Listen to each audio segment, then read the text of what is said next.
তুমি যে আমার যুগে যুগে আমি যে তোমার।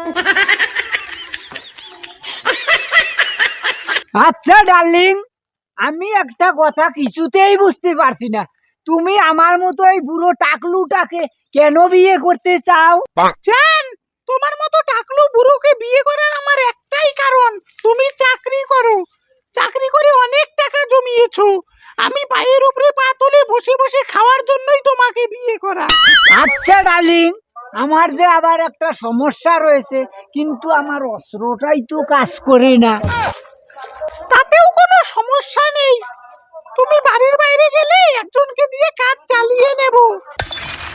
ও তাহলে কি এই ব্যাপার? তুমি কি আমার এই টাক মাথায় বেল ভেঙে খেতে চাও? হ্যাঁ অবশ্যই। আমি তো ভেবেছিলাম তুমি একটা হ্যান্ডসাম স্মার্ট মেয়ে, তুমি একটা শিক্ষিত ছেলেকে বিয়ে করবে, আমাকে কেন?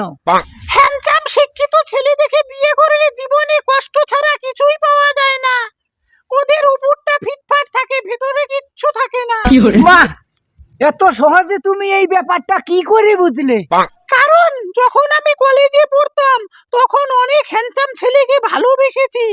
ওরা রেস্টুরেন্টে গিয়ে কখনোই ভালো মন্দ খাওয়াতো না, তাই মনে মনে ভেবেছি তোমার মতো বুড়ো টাকলু কাকুকেই বিয়ে করব। আরে সর্বনাশ, আগে জানতাম না চাকরির এত ডিমান্ড।